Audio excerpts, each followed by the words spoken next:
Olá, tudo bem? Está começando mais um programa Agro e Ambiente. No programa de hoje, vamos mostrar uma situação preocupante no Parque das Nações Indígenas, o assoreamento do lago. Você vai ver também que o município de Maracaju se destacou no plantio de soja e se tornou o 14º maior produtor do grão no mundo. Índia aprova a primeira permissão de importação de carne de frango in natura brasileira. A maior feira de tecnologia agropecuária do Brasil, a AgriShow 2019, terminou com um balanço positivo e já a gente traz os detalhes. Na edição de hoje, terá os nossos quadros especiais trazendo dicas do agro e uma receita de bolo de milho para deixar qualquer um com água na boca. Sejam bem-vindos, está começando mais um programa Agro e Ambiente aqui na TV Pantanal.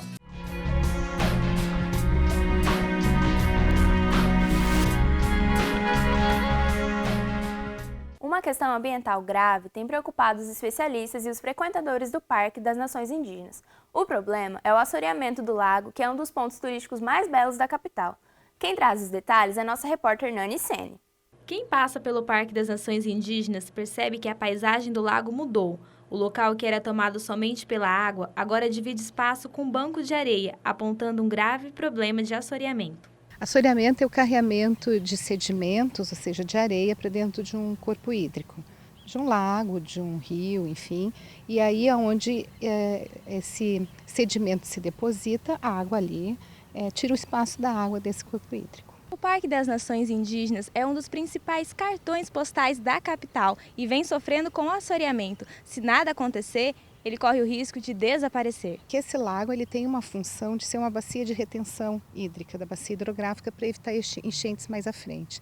A hora que é carreado todos esses sedimentos, ou seja, toda essa areia aqui para dentro, ela diminui o que está assoreado, ou seja, o que tem de sedimentos aqui dentro, diminui a possibilidade de maior captação de água de chuva e, por sua vez, então, ela vai perdendo a sua função. O lago vai perdendo a sua função como uma bacia de retenção. Não existe uma solução imediata, mas medidas podem ser tomadas para reverter a situação e a responsabilidade para isso não é somente do poder público, mas também da população.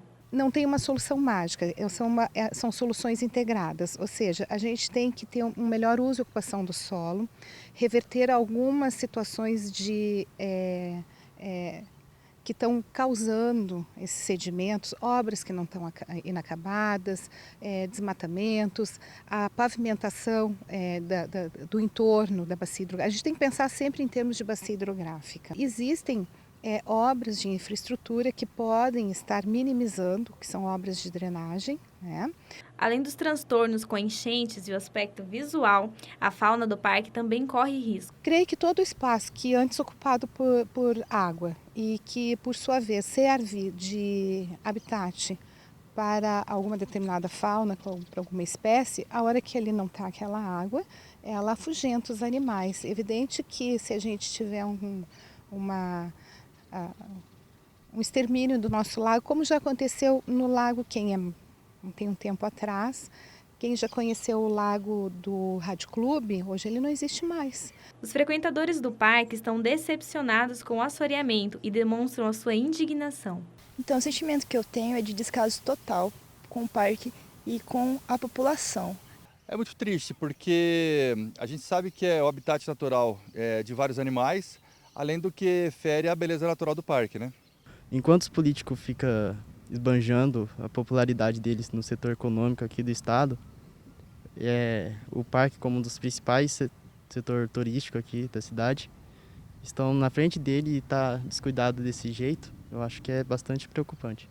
A autoridade sanitária da Índia aprovou a primeira permissão de importação para a carne de frango in natura brasileira, desde o acordo firmado entre os dois países em 2008. O anúncio foi feito pela ministra da Agricultura, Pecuária e Abastecimento, Tereza Cristina, e pelo presidente Jair Bolsonaro, em publicação no Twitter. De acordo com a ministra, a carne de frango é a proteína animal mais consumida na Índia e a estimativa é que esse mercado continue crescendo a uma taxa de 7 a 8% ao ano. O crescimento se deve aos novos padrões de consumo moldados por maior urbanização e pelo aumento da renda da classe média. A expectativa do governo brasileiro é que as importações indianas aumentem na medida da expansão do mercado. Mesmo com esse crescimento, o consumo por pessoa de carne de frango na Índia ainda é relativamente baixo, de apenas 3,5 kg ao ano. No Brasil, essa quantidade chega a 44,6 quilos ao ano. Que a cidade de Maracaju se destaca no plantio de grãos, isso não é novidade.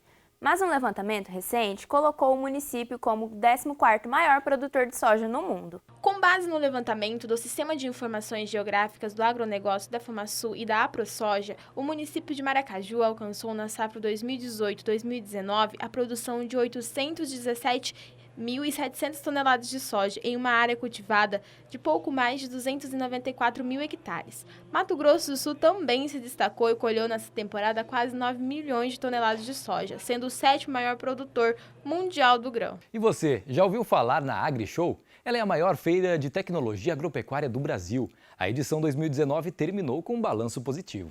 O evento, que acontece todos os anos no interior de São Paulo, em Ribeirão Preto, teve 5 dias de duração, do dia 29 de abril ao dia 3 de maio. A feira fechou quase 3 bilhões de reais em negócios e superou em 6,4% o volume registrado em 2018. Cerca de 160 mil visitantes passaram pela feira. 800 marcas estiveram presentes em uma área equivalente a 52 campos de futebol. Logo depois do intervalo, tem mais informações do mundo agro para você. E ainda a repórter Sabrina Martins trará uma receita de bolo de milho Lorena que é deliciosa. A gente volta já já. Agro, a indústria riqueza do Brasil. Erva mate é agro. Os colonos europeus aprenderam a apreciar o mate com os índios guaranis. No passado, as folhas eram moídas em pilões ou nos antigos barbacoás. Hoje vão para as indústrias que produzem o refrescante chamate. As folhas também são a base do tradicional chimarrão, bebida quente do sul do país, e do tereré, consumido frio no centro-oeste. Na cozinha, a erva mate vira bolo, sorvete, caipirinha e doces. A atividade se concentra no sul do país, emprega 500 mil pessoas e fatura 2 bilhões de reais por ano. Erva mate é história, é negócio. Erva mate é agro. Agro é tech, agro é pop, agro é tudo. Tá na Globo. Estamos de volta com Agro e Ambiente, aqui na TV Pantanal. E começamos este segundo bloco com o quadro Dicas do Agro, com ele, Alexander Vieira. Olá, tudo bem com você? A dica de hoje é: você conhece agricultura de precisão? Quem está começando precisa saber. Quem já faz, não pode esquecer. A agricultura de precisão é uma técnica baseada em conhecer as variações que existem dentro das áreas agrícolas e trabalhar para tirar o melhor resultado de cada pedaço da lavoura. Fazer agricultura de precisão não trará bons resultados se os cuidados básicos com a lavoura não forem bem feitos, pois ela não consegue corrigir uma lavoura mal semeada ou plantada fora de época. A dica é: cuide do seu solo. Ele é o seu maior patrimônio. No plantio direto, tem que haver rotação de culturas e cobertura do solo. Com as técnicas, é possível buscar uma redução de custos com menor uso de insumos sem afetar a produtividade, a não ser em situações especiais, e assim calcular os custos de forma mais precisa é a dica de ouro. Nós ficamos por aqui, até semana que vem. Atenção, pecuarista! A campanha de vacinação contra a febre aftosa desse ano já começou e a repórter Thaís Schneider traz os detalhes. A campanha contra a febre aftosa teve início neste mês. Em 2019, a vacinação possui algumas alterações. A dose mudou de 5 ml para 2 ml, lembrando que o pecuarista deve declarar os estoques efetivos de bovinos e babuínos no portal do Iagro. O produtor rural ainda deve ficar atento ao prazo, que vai de 1º de maio até 31 de maio, já para a região de fronteira até 15 de junho e para o Pantanal até 30 de junho. O produtor rural que não vacinar o rebanho está sujeito a multa de R$ 81,00 por animal. A meta é imunizar 2 milhões de animais em todo o Mato Grosso do Sul. O Brasil tem moído cada vez menos cana-de-açúcar, mas a produção de etanol está aumentando cada vez mais. Caio Tumeleiro traz as informações. A moagem de cana-de-açúcar pelas unidades produtoras da região Centro-Sul somou 31,56 milhões de toneladas na segunda quinzena de abril, contra 37,81 milhões de toneladas verificadas no mesmo período na safra 2018 e 2019. Apesar disso, dados da União da Indústria de Cana-de-Açúcar mostram que a safra segue mais alcooleira do que os últimos anos. Segundo o relatório da entidade, a redução na oferta de matéria-prima está diretamente ligada às condições climáticas que alteraram a programação de início das unidades produtoras. A produção de etanol totalizou 1,49 bilhão de litros na quinzena, contra 1,75 bilhão fabricados em igual período no ciclo passado. Você gosta de bolo de milho, Daniel? Eu gosto muito. E você aí do outro lado, você gosta? A Nani Sena e a Sabrina Martins vão trazer uma receita bem facinho de fazer e deliciosa. Confere aí. Olá! No quadro Receitas do Campus de hoje, nós vamos aprender uma deliciosa receita de bolo de milho. Quem vai ensinar pra gente é minha colega jornalista e também boleira, Nani. Tudo bom, Nani? Bem, Sabrina? Sobre essa receita, ela é simples, qualquer um consegue fazer? Isso, ela é muito simples. Quem nunca fez um bolo vai conseguir fazer ela rapidão. Assim como eu? Assim como você, Sabrina. Então vamos aprender essa receita? Vamos aprender essa receita. Para fazer essa receita, a gente vai precisar de 3 ovos, meia xícara de óleo, 1,5 xícaras de açúcar, 1 xícara de milharina, 1 xícara de leite, 1 xícara de milho e 1 colher bem cheia de fermento químico. E agora que a gente já conhece todos os ingredientes, a gente vai aprender o primeiro passo. Por onde a gente começa, Nani? Bom, Sabrina, a gente vai começar pelos ovos, mas essa é uma receita tão simples que a gente só vai utilizar o liquidificador para fazer ela. Então a gente vai começar colocando os ovos, os 3 ovos, dentro do liquidificador.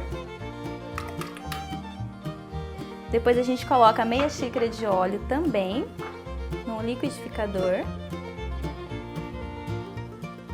E o açúcar. Essa é a primeira etapa. E coloca para bater.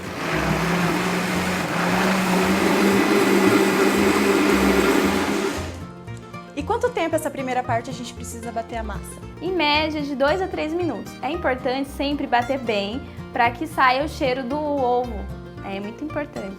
E a segunda parte? O que a gente vai misturar agora? Então, a segunda parte a gente vai acrescentar a milharina.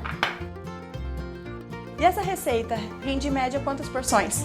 Em média 15 porções, Sabrina.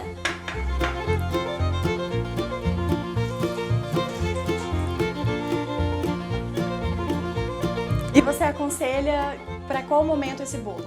Ah, esse bolo é muito bom para quando tá aquele tempinho frio, sabe? É muito gostoso no café da tarde. Quem tem crianças, às vezes chega as crianças em casa ou tem filhos, é muito bom porque ele é muito prático. Então, quando você quer fazer um bolo e você não tem muito tempo, esse é o bolo indicado. Ele demora quanto tempo em média para ser preparado?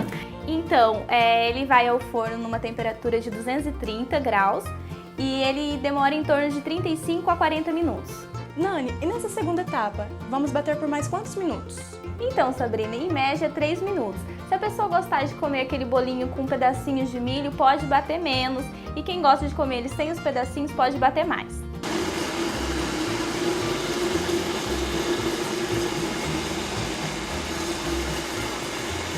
E agora nós vamos para o terceiro passo, antes de levar a massa à forma. O último passo é acrescentar o fermento químico. Nesse momento a gente vai bater por mais quantos minutos, Nani? Em média 35 segundos, é bem rápido.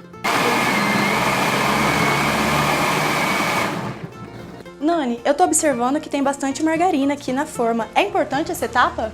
Sim, Sabrina, é muito importante, porque se você não untar a forma muito bem, ela acaba colando o bolo porque ele é muito líquido. Então, gente, é fundamental que vocês untem bastante a forma.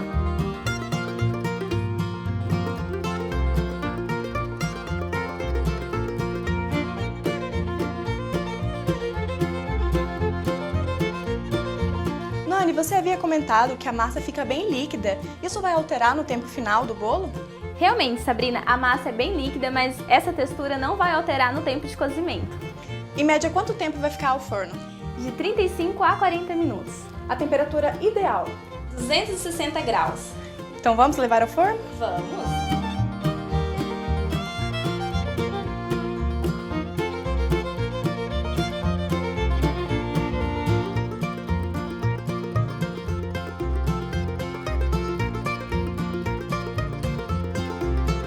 E agora a gente vai para a melhor parte, desenformar e provar o bolo. Isso.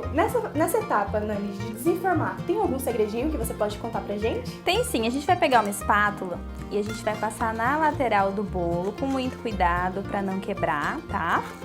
Até o final da forma. Aqui dentro vocês podem usar uma faca e passar em toda a lateral. Então vamos desenformar. Vamos sim, Sabrina. Agora dá uma balançadinha para ver se ele desgrudou da forma. Pega a forma.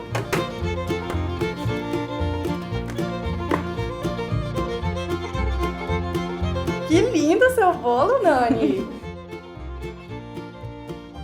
Seu bolo ficou muito bonito. Será que ele tá gostoso? Obrigada, Sabrina. Vamos provar?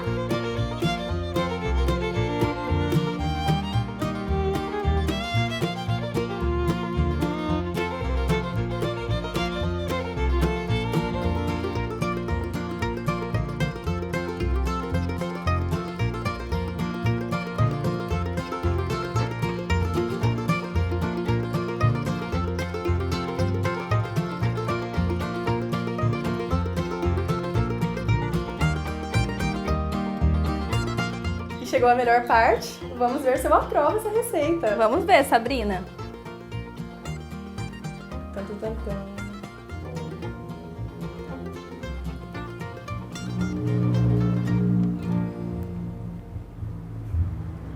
Tá aprovadíssima a sua receita, Nani. Gostei muito. Obrigada, Sabrina. E esse bolo rende em média quantas porções? Rende em média 15 porções. Dá pra servir a família inteira, então. Com certeza. Muito obrigada, Nani. Obrigada, Sabrina. E esse foi o quadro Receitas do Campus de hoje. Espero que tenham gostado.